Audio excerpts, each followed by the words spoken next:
আমাদের দই বড়া বানানো চলছে। এই যে এর মধ্যে আলু কাবলির মশলা, এই যেটা কি, এটা টক জল, তেঁতুলের একদম ঘন ঘন জল।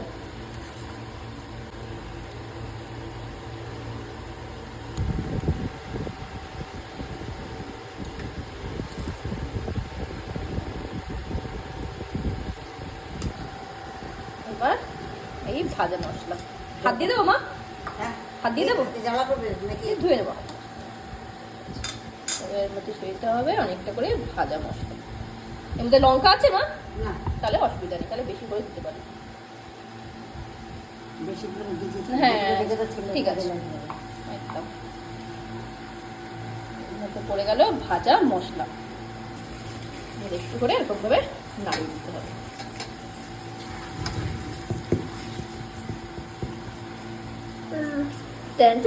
রেডি আমাদের দই বড়া।